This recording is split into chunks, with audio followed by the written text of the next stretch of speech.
For most of human history, the ground beneath our feet was not something to be studied, it was something to be imagined. People could see mountains, rivers, and caves, but what existed deep below the surface was a mystery wrapped in fear, myth, and curiosity.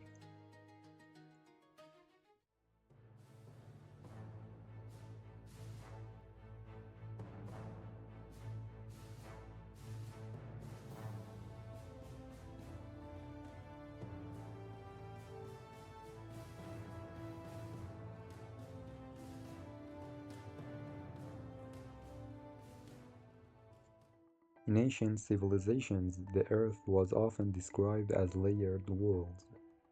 In Greek mythology, beneath the surface lay Tartarus, a deep prison for gods and monsters. For many ancient thinkers, the idea was not scientific, it was symbolic. The deeper you went, the closer you were to chaos or the divine.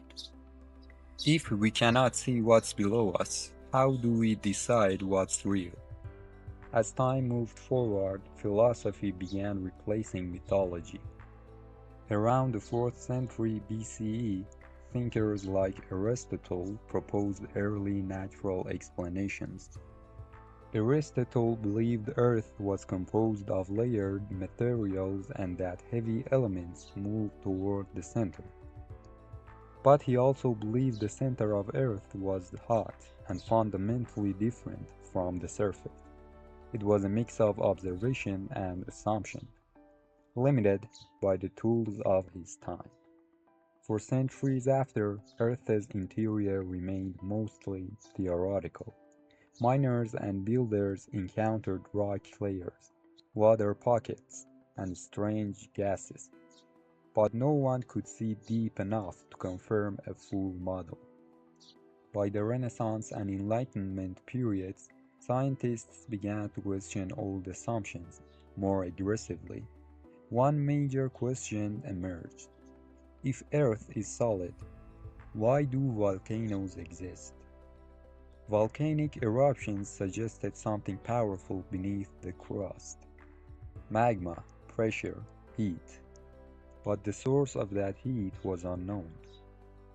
If the ground is solid, what force is strong enough to break it from below?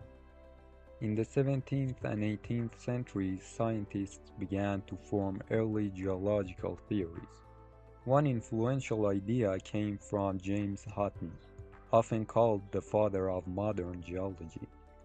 He proposed that Earth is not static, but constantly changing through slow processes like erosion and uplift. This introduced a radical idea. Earth has a history written in its layers. Geological observation started replacing speculation. Rock formations, fossils, and strata became evidence of long time scales.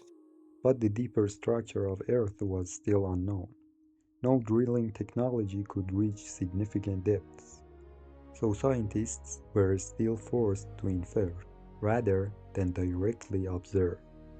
How do you study something you cannot physically reach? By the 20th century, new tools changed everything. Seismology, studying earthquakes, became a key method for exploring Earth's interior. When earthquakes occur, they send waves through the planet. These waves behave differently depending on what they pass through. Scientists like Bino Gutenberg and others used seismic wave data to propose a layered Earth structure, crust, mantle, core. But this model was still indirect. No one had ever physically seen the deeper layers. During this time, the Cold War added a new motivation. Scientific exploration of Earth also became a matter of national prestige. The question was no longer only scientific, it was strategic. If we cannot directly see Earth's core, how certain can we be that our models are correct?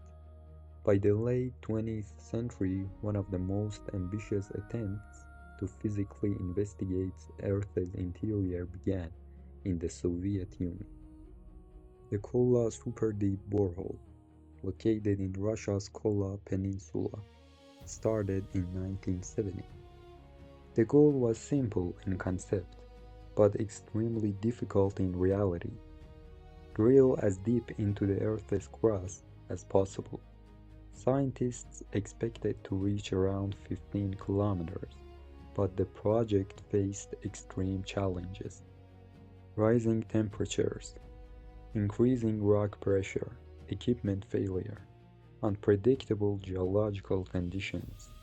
As depth increased, conditions became more hostile than expected. And yet, something important was discovered. At extreme depth, the rock did not behave as predicted. Water was found trapped in deep rock formations, and temperatures were significantly higher than early models suggested. But the most important outcome was not a dramatic discovery of a hidden world. It was a limitation. Human technology could not easily penetrate deeper. Earth was far more complex and more hostile than expected. Did the deepest hole on Earth reveal answers or reveal the limits of asking the question?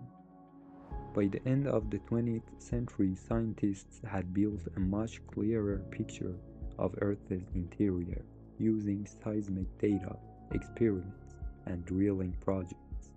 But direct access remained extremely limited, and this set the stage for modern science to rely again on indirect evidence, but with far more precise instruments than ever before. In the next part, we move closer to the present, where satellites, advanced seismic imaging, and high-pressure laboratory experiments try to answer the same question. What is really happening beneath the ground we stand on right now? By the late 20th and early 21st century, Earth science entered a new phase.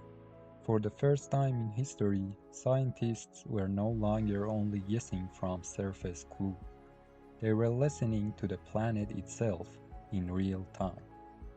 Modern seismology, using global networks of sensors, refined the earlier models proposed by scientists like Bino Gutenberg.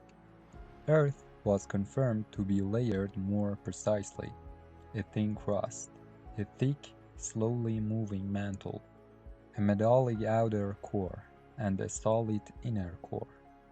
But the most surprising part was not structure, it was behavior.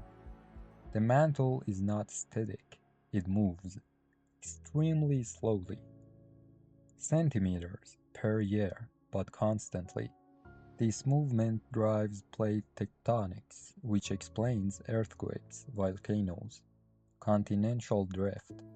What once looked like a stable ground is actually a slowly shifting system. If the ground beneath us is moving, why do we feel completely still? To study deeper layers, scientists use seismic waves from earthquakes. These waves change speed and direction depending on what they pass through. By analyzing these changes, researchers can image the inside of Earth, similar to a medical CT scan.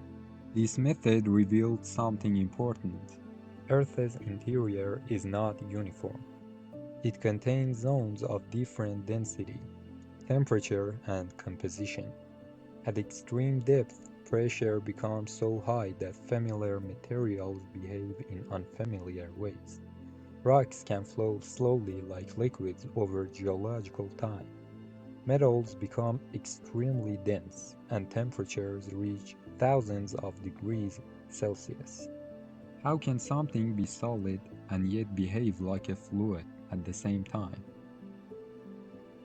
Meanwhile, advances in laboratory physics allowed scientists to recreate deep Earth conditions by compressing materials under extreme pressure. They could simulate conditions found thousands of kilometers below the surface. These experiments helped confirm that the outer core is liquid, the inner core is solid due to immense pressure. Earth's magnetic field is generated by movement in the liquid metal core. This magnetic field is crucial. It protects the planet from solar radiation and allows life to exist on the surface. So, in a sense, what happens deep inside Earth directly affects life above it, even though we never see it. If the core of Earth controls the magnetic field, how much of life depends on something we can never directly access? Despite all this progress, drilling technology still has limits. The Kola Super Deep borehole remains one of the deepest human-made holes ever created, but even it only reached a tiny fraction of Earth's radius. Around 12 kilometers deep, still just scratching the surface compared to Earth's 6,371 kilometer radius. And interestingly, the project produced an unexpected insight. The deeper scientists drilled, the more unpredictable the rock became. Temperatures rose faster than expected. Rock formations behaved differently than models predicted. Even simple assumptions about dry, deep crust were challenged by the discovery of water in unexpected places. If direct exploration confirms surprises, how reliable are the models we still use today? Today, scientists rely on a combination of methods: seismic wave analysis, satellite gravity measurements, high-pressure lab experiments, computer simulations of planetary formation. Together, these methods form a coherent but still incomplete picture. And one key idea has emerged in modern geology. We do not see Earth's interior directly. We reconstruct it from behavior, from waves, from motion, and from energy. In other words, we understand the Earth not by looking inside it, but by watching how it responds from the outside. If everything we know about Earth's interior comes from indirect signals, are we studying the planet or interpreting it? And so the question remains open in a quiet way, not because science has failed, but because the Earth is still deeper, harder, and more complex than any single method can fully reveal.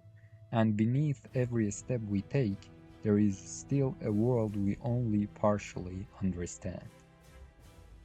And as always, if you enjoyed today's journey, consider subscribing. There are many more stories waiting to be told.